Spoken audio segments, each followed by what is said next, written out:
Good day, everyone. Now, the story I've got for you today is called The Last Question, and it's written by Isaac Asimov.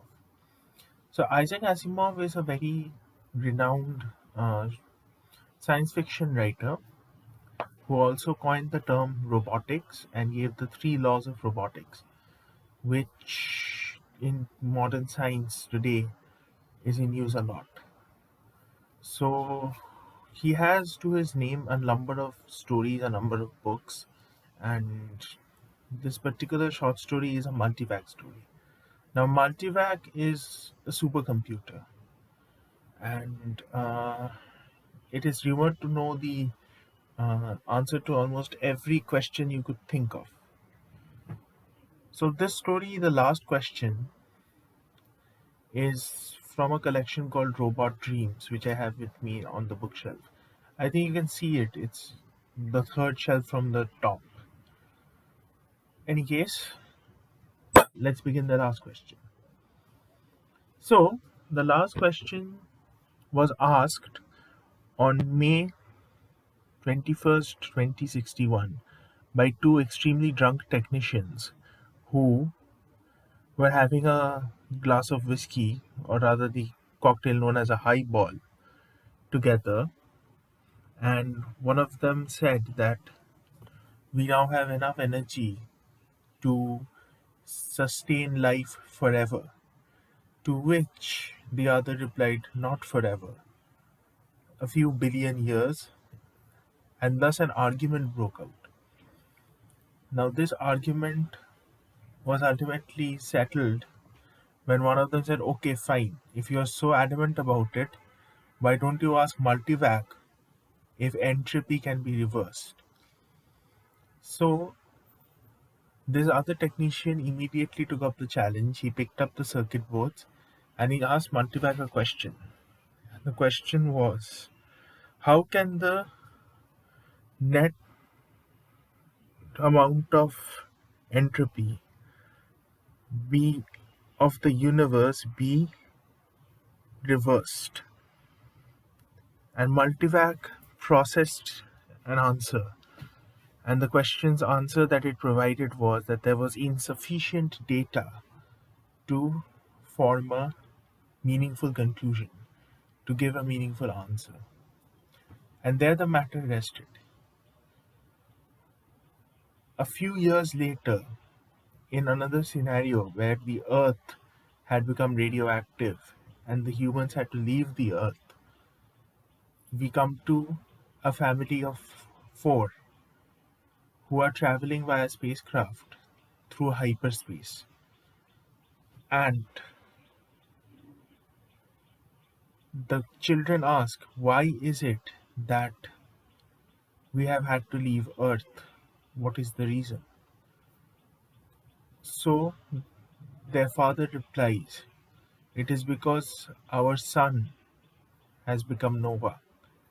And the children get scared.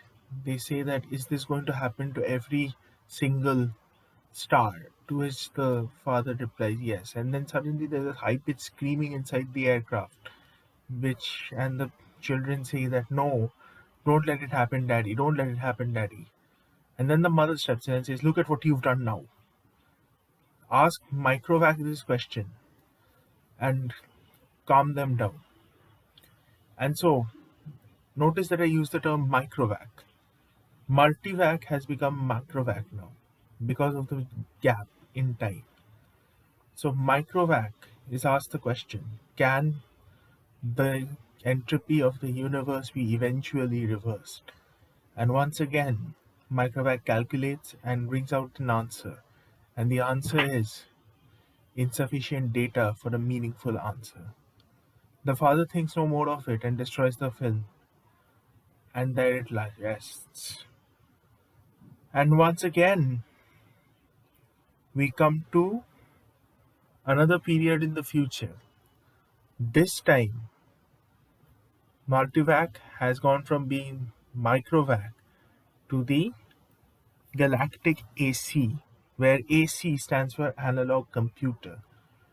And as usual, The same question, can the entropy of the universe be reversed, is put to the galactic AC at a time when entire galaxies are collapsing and mankind is moving from one galaxy to the other, one galaxy to the other, to survive. At this point, once again, a similar question is asked to the analog computer. And once again, the computer provides the same answer. There is insufficient data to provide a meaningful answer. And then comes the universal AC. Now, at the time of the universal AC, man has become a consciousness, and the body of the humans is immortal. And so, telepathic links between the body and the mind and the AC exist. At this point, multivac has become the, what's this one called?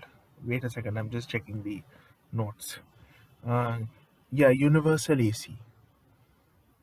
So, the universal AC is asked the same question. Can entropy be reversed? Can the entropy of the universe be reversed? And once again, the universal AC provides an answer, and the answer is there is insufficient data to provide a meaningful answer. And so, man asks, will you keep working on it? Because now the entire universe is dying. You see, what two technicians started more than a trillion years ago is yet to be analyzed, is yet to be found of an answer. Multivac is still mining for data. Multivac is no longer multivac. Man is no longer the man you and I are. Yet the question burns on and on and on. And so man asks the universal AC to continue working on this problem, and the universal AC promises that it will. And finally, when all universes are destroyed, all galaxies are destroyed, man has fused with the AC, then the last shreds of data are collected by what is now known as the cosmic AC. Now, the cosmic AC then starts to analyze the data it has collected over the course of these trillions and trillions of years. It starts to make data sets, it starts to use Venn diagrams and all of that. And finally, its calculations are complete. And it whirs a little, trying to figure out what the answer is. And finally, the answer reveals itself to cosmic AC. And the answer is, in the words of cosmic AC itself, let there be light. And there was light. So that was the last question written by Isaac Asimov. And it is one of my favorite, if not my favorite, Asimov story. Ironically, it's also my friend Sija's favorite Asimov story. She really likes it.